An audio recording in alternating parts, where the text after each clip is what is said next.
This is the new BMW M4 CSL. It is BMW M Division's 50th birthday present to itself, and it could well be the best M car BMW has ever built. In this video, I'm going to tell you exactly why, because I'm Matt Watson, and you're watching Carwow. Buy, sell, Carwow. This new M4 CSL is essentially the spiritual successor to the E46 M3 CSL, and actually I went to the original unveiling of that car, and they gave all journalists this little kind of carbon fibre roof. It was like a miniature version of what the car had, because a carbon fibre roof, that was the first time you got one on an M3. I actually sold that thing on eBay for about 300 quid.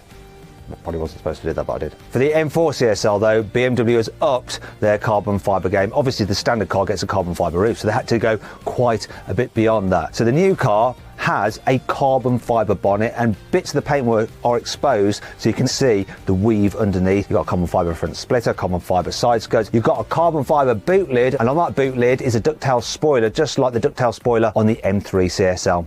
There are some other changes for the M4 CSL. For instance, the grille has less veins in it than the standard car. There's also red accents around the grille itself, on the side skirts and on the bonnet. And BMW are actually using their old BMW M badge design around the BMW logo on the bonnet and elsewhere on the car, like they use on the old 3-litre CSL Batmobile. Finally, the changes are completed by some new brake light designs, which have a sort of ribbony effect to them. Yellow in the headlights, just like on the M5 CS, and some exclusive paint schemes, such as this frozen Brooklyn Grey. Underneath that carbon fibre bonnet is the same 3-litre twin-turbo straight six you get in a normal M4 competition. However, BMW have fiddled with the car's ECU to increase boost pressure. As a result, you get 550 horsepower instead of the standard competition's 510 horsepower. Torque is the same, 650 newton meters. However, the M4 CSL holds onto its peak torque for 450 revs longer. That engine sends power to the rear wheels only. There is no X-Drive version of the CSL, and the gearbox is the same as in the standard M4, so it's an 8-speed ZF with a torque converter, but it does have launch control. Just like the standard car, you've got a switchable exhaust system which you can make louder, and the back box on the CSL is made out of titanium, which helps save weight but also increases the sound quality.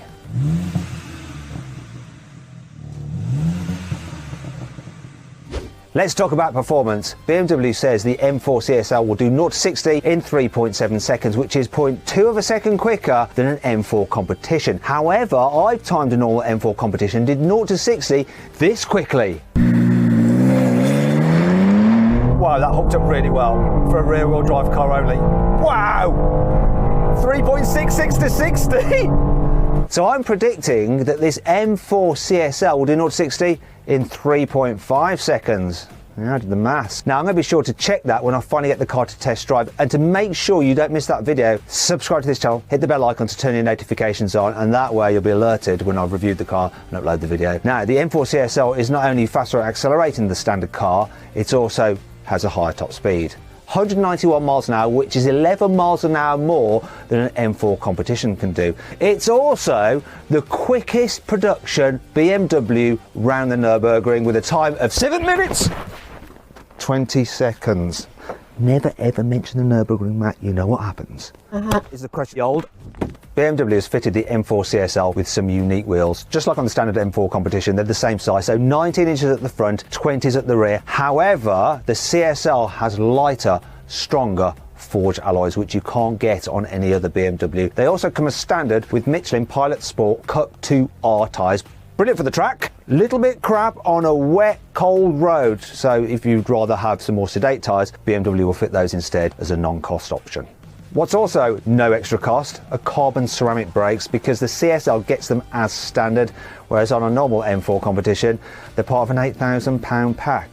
Now, great thing about carbon ceramics is that they improve your braking performance on track, and they reduce the unsprung mass of the car by 14 kilos. Oh, they also come with red brake calipers. Snazzy. BMW has upgraded the CSL's interior to make it feel more sporty. For instance, they've got rid of the rear seats to help save some weight, and instead you just get some nets which can hold your helmet.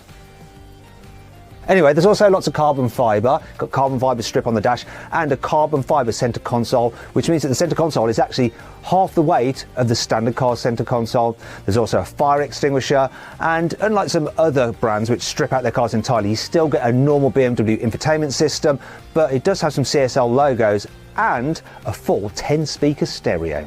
Changes to the M4 CSL aren't just about the looks or the engine's performance or the brakes, it's also about the handling. So BMW has reworked the suspension. Also, the car sits 8mm lower to the ground.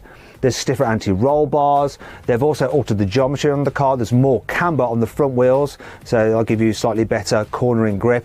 And the shock tower brace is beefier to make the car more rigid. Meanwhile, at the back, they've just removed the bushings between the subframe and the body, so it's just hard mounted. So the ride is probably going to be a little bit firmer than on the standard car. They do still, like the standard car, get adaptive dampers.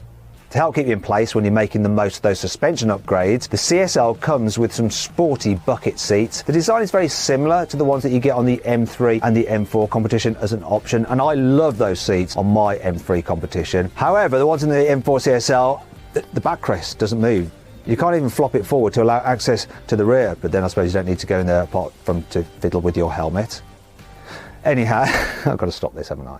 Anyhow, the seats, they do slide forwards and backwards, but if you want to raise them up or lower them down, you have to go to a BMW dealer, and a man with a special tool will alter the height of them for you. Now, someone in the office said you have to be a special tool to come up with that idea for some seats, but I don't agree, yeah?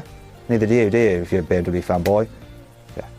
Also, you should be aware that the seats don't have anything like lumbar support or heating or cooling. So how much weight has BMW saved exactly? Well, the use of those Focus Sport seats saves this much weight. The removal of the rear seat saves this much weight. The use of carbon fibre throughout the car has saved this much weight. That titanium back box has saved that much weight. The carbon ceramic brakes have saved this much weight. Less sound insulation has saved this much weight. And then some other bits and pieces I can't quite remember have saved this much weight. That means, in total, the M4 CSL is this much lighter than the standard car. That's quite a saving. For some reason, for the M4 CSL, BMW has removed the rear cross-traffic alert and self-parking systems, though you can pay extra to have them added back in. However, they have thrown in for free the M-Drive Professional Pack, which is optional on the M4 competition, which includes the M traction control system, which allows you to alter the sensitivity of the traction control. Normally it has 10 different settings, and with the M4 CSL it still has 10 different settings, and the first 5 settings are the same as on the normal M4 competition. However, the last 5 settings, which go towards the off direction, are different. They allow a bit more slip angle, a bit more fun, though just like with the M4 competition, you can turn everything off if you just want to do it yourself. You've got to be careful though, you don't want to be crashing your M4 CSL, because if you write it off, you might find it hard to get another one. Only 1,000 will ever be built, and only 100 are coming to the UK, so it's going to be rare. But then you know it's going to be expensive as well. Starting price, £126,000. That's only £5,000 less than a Porsche 911 GT3. Though to be fair, an Alfa Romeo Giulia Quadrifoglio GTAM costs £150,000. And if I'm brutally honest, I thought that the normal M3 drove better than that car anyway. Sorry if I'm fanboying again, but there you go. Still, M4 CSL, if you want one, put your name down now, because production starts in July. Anyway, I hope you all enjoyed the video. If you did, give it a like. Click on those windows there for some more videos, and on that box there to go to Carwow to see how much money you can save on a new car.